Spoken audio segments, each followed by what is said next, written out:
Bonjour et bienvenue à ce tirage du lundi.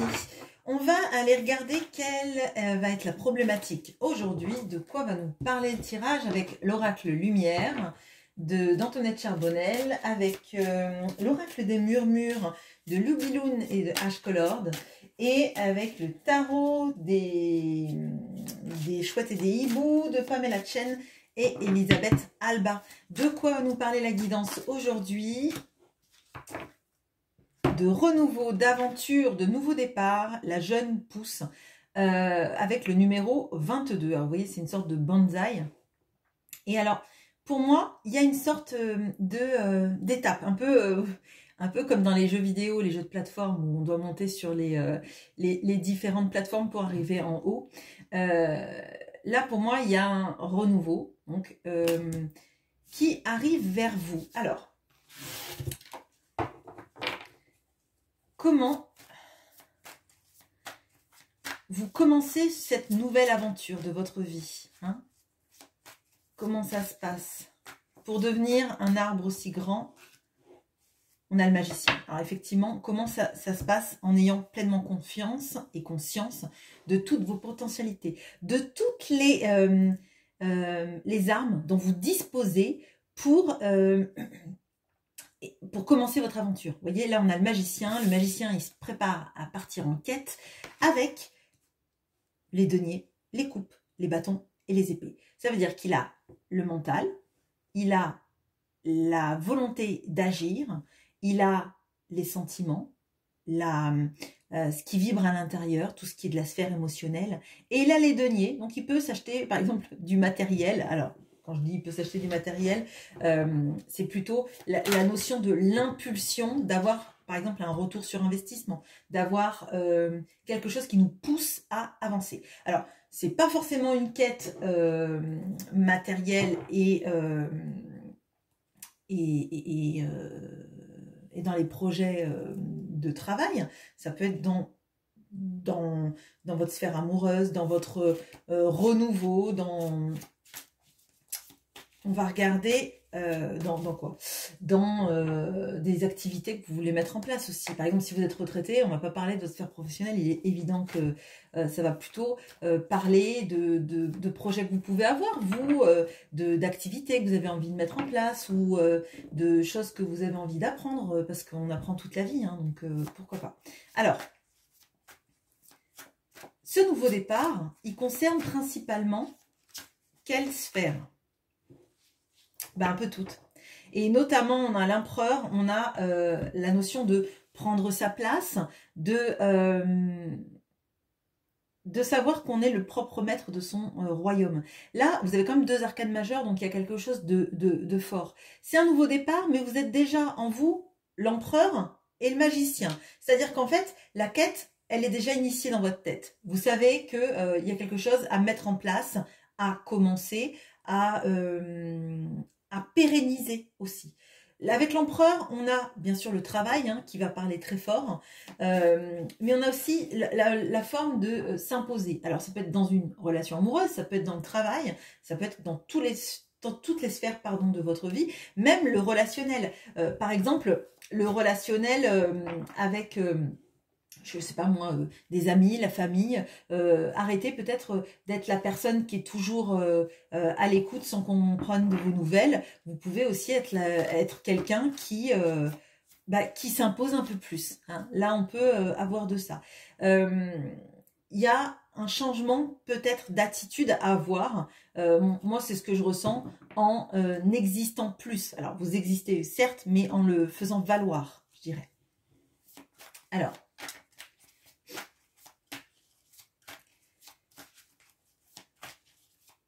l'aventure, bon, vous avez que des arcanes majeures, hein. Alors, on a la grande prêtresse, on a une aventure aussi intérieure, à suivre vos intuitions, à suivre vos ressentis. Je dirais que là, ça peut aussi concerner, vous voyez, je vous ai dit, dans le relationnel, on avait cette notion-là de s'imposer, de ressentir peut-être plus aussi, là, les gens.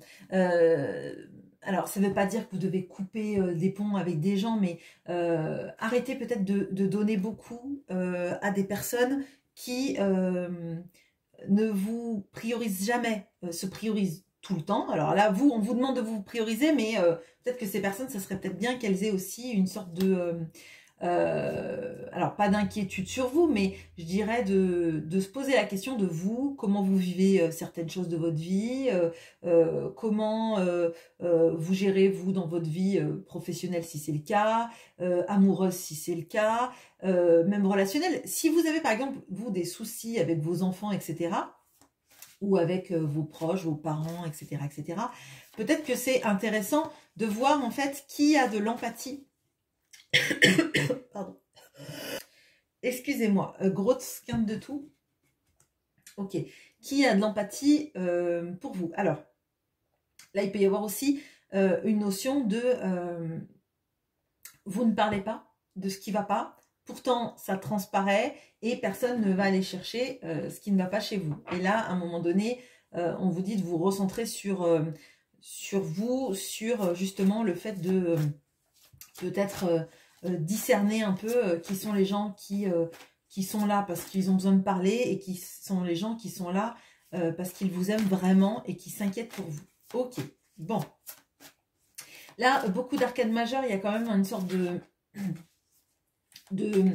alors pas de tournant dans votre vie, mais en fait, vous poussez dans le mieux pour vous. C'est-à-dire, là, donc c'est parce que je dis ça, parce que c'est la jeune pousse, hein, mais on a vraiment cette notion-là d'avoir envie d'être respecté dans sa croissance.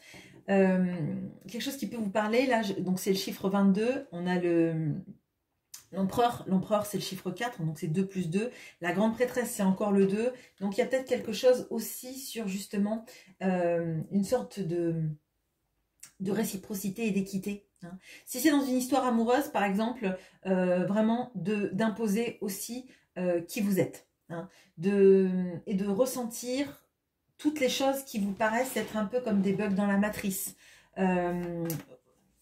C'est aussi refuser de rester en stand-by, d'accord? C'est accepter de partir à l'aventure et c'est qui même me suivent plus. Hein. Bon, quels peuvent être les obstacles dans votre parcours, dans votre vie? On a le 3 d'épée. Alors, le 3 d'épée, c'est la trahison, la peur d'être trahi, effectivement, la blessure du cœur. Hein, donc là, ce qui peut être un obstacle, c'est ne pas arriver à digérer des éléments qui sont compliqués, avoir peur de perdre, avoir peur d'un chagrin d'amour, avoir peur d'être trahi, moins aimé, mal aimé. On n'a pas le 5 de denier, mais on aurait pu avoir cette notion-là, hein, du rejet, de se sentir à l'écart. Et là, moi j'ai l'impression que vous avez composé longtemps avec des gens qui vivraient plus comme vous, mais peut-être par peur de vous retrouver seul. Et là, on vous dit que finalement, des gens qui ne s'intéressent pas forcément à vous, vous rendent encore plus seul que si vous l'étiez vraiment. Parce que vous vous prioriseriez peut-être plus vis-à-vis de personnes qui s'intéressent à vous, plutôt qu'avoir l'impression d'être toujours là pour les autres pour pas en fait vous retrouver seul. Dans une histoire d'amour, c'est la même chose. Quelqu'un qui prend jamais de vos nouvelles, qui s'intéresse pas à ce que vous devenez ni dans vos problématiques de vie, vous rend plus malheureux sans doute que si vous étiez célibataire avec personne en vue ou avec l'optique de rencontrer quelqu'un.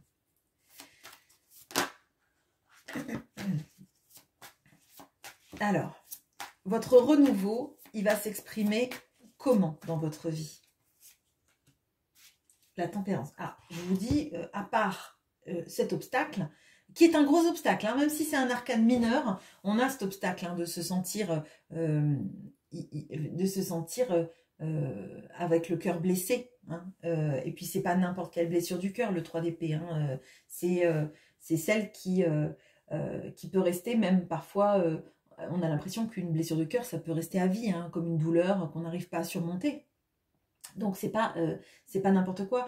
Et que ce soit amoureux, que ce soit amical, que ce soit familial ou que ce soit dans le travail, d'avoir l'impression que finalement, on est trahi, c'est jamais agréable, on ne s'en remet pas facilement. Bon, alors là, ça vous mène à la tempérance. La tempérance, c'est aussi la guérison. Donc c'est bien d'avoir la guérison derrière un 3 d'épée parce que ça vous montre qu'en fait, vous êtes capable de guérir de tout, de toutes les choses difficiles dans votre vie, de rebondir, de communiquer mieux sur vos désirs, notamment parce que là, il y a une histoire d'affirmer aussi ses désirs, d'affirmer ce que l'on pense, d'affirmer ce que l'on ressent, d'affirmer qui l'on est et d'arrêter en fait finalement d'avoir peur de dire qui on est au monde pour pas être rejeté. Parce que finalement, cette notion-là de pas être qui on est et de pas s'affirmer, vous pouvez l'avoir hein, tout le temps dans votre vie. Alors là, on a encore on a la tempérance avec le 14. On a cette notion-là encore de vouloir quelque chose de plus équilibré dans votre vie. Hein. Moi, je pense que vous avez dû donner beaucoup et maintenant, c'est un petit peu le puits qui s'est tari. Alors, qu'est-ce qu'on peut me dire d'autre sur ce renouveau, sur ce qu'il vous apporte? On a le 4. Bon, écoutez, là, on a vraiment cette notion, le 4 de bâton. On a cette notion de stabilité. Là, je pense que vraiment, vous aspirez à quelque chose de plus doux, de plus cadré même, de plus fluide. Hein, cadré mais fluide. Et de moins angoissant. Là, en fait, vous avez besoin de pérenniser des choses, vous avez besoin de vous épanouir, et vous n'avez pas besoin en fait de frein, vous n'avez pas besoin d'inquiétude, vous n'avez pas besoin d'un tout un melting pot émotionnel qui en fait vous drainerait un petit peu comme un vampire énergétique, situationnel. Hein. Mais là, pour moi, on a besoin de s'exprimer, on a besoin de suivre son intuition, on a besoin de savoir que effectivement, on a toutes les cartes en main. Là, vous avez une semaine qui est vraiment sur je construis sur du long terme, je construis avec les bonnes personnes, je sais m'entourer, je me fais un petit cocon douillet ambulant, hein, qui me suit dans mes aventures. Donc c'est se recentrer sur des personnes qui ont envie de voyager avec vous, au sens propre ou figuré, des personnes qui partagent la même énergie, avec qui vous sentez de la vraie réciprocité, que ce soit amoureux, que ce soit même dans le domaine du travail, ou que ce soit amical. Bon. Et du coup, vous, à l'issue de tout ça, de ce périple, de ce voyage-là que vous êtes en train d'entreprendre, comment est-ce que vous allez vous sentir? Waouh, l'étoile. Bon, c'est... et vous voyez, je les brasse, hein, mes cartes. Hein. Bon, vous allez vous sentir sur la voie de votre destinée. Vous allez vous sentir pleine ou plein d'espoir. Là, vraiment, vous avez une potentialité de dingue sur ce tirage-là, notamment parce que vous allez enfin, peut-être, croire en vous, vous entourer de personnes qui ont envie du mieux pour vous et qui sont fiers de qui vous êtes, qui sont heureux d'être à vos côtés. Et là, pour moi, tout ce que vous entreprenez pour votre bien-être et pour votre vie dans la durée, ça va marcher, ça va vous rendre plein d'espoir, ça va vous faire comprendre que oui, vous êtes guidé, protégé et sur la bonne voie. Et quand on est sur la bonne voie, à un moment donné, j'en pense à une consultante qui me disait ça l'autre jour, tous les feux sont ouverts, toutes les choses en fait, quand on se sent aligné complètement et qu'il n'y a plus d'embûches et qu'on est serein, on a l'impression qu'on a une onde verte, quoi. Une onde verte qui nous permet d'avancer sans être bloqué. Bon, ben, du coup, le tirage sera court, mais c'est très bien comme ça. Quel est le mot de la fin? On a Gaïa avec la Terre, magnifique. Magnifique. Là, il y a une histoire de l'achèvement et moi, Gaïa, ça me fait penser au monde. Donc, c'est... là, c'est un petit peu être à l'apothéose, être en parfaite adéquation avec ce qu'on a envie d'être. Et pour moi, c'est la fin de la quête, vous voyez. Et le monde, Gaïa, qu'est-ce qui peut mieux représenter Gaïa que cet arbre, hein. On a vraiment cette notion-là de j'arrive où je veux aller, je vais y rester et je vais me sentir complet. Là, il y a une notion de se sentir serein, de faire effectivement un tri. Là, je ne vous dirais pas qu'il n'y a pas un tri à faire, en tout cas pendant une période donnée, le temps que vous ayez posé toutes vos intentions, toutes vos actions, que vous soyez sur votre route, et ben là, peut-être qu'il y a un tri effectivement à faire dans l'émotionnel et vraiment de se recentrer sur des gens pour qui vous comptez vraiment et aussi vous comptez vraiment pour vous-même. Ne pas vous laisser tomber. Et là, pour moi, c'est important. Vraiment, là, il y a une notion euh, de se ressourcer dans des projets, dans des envies autour de personnes avec qui vous vibrez vraiment, être vraiment en adéquation. Pour moi, ça vous amène vers le meilleur. Et effectivement, on voit, on a la jeune pousse, mais la jeune pousse, en fait, c'est un bonsaï, c'est peut-être un arbre qui est très vieux, mais qui est à l'intérieur de vous et que vous laissez s'épanouir au monde. Voilà ce que j'ai pour vous. Le tirage était court, mais je vous souhaite une très bonne journée et à bientôt.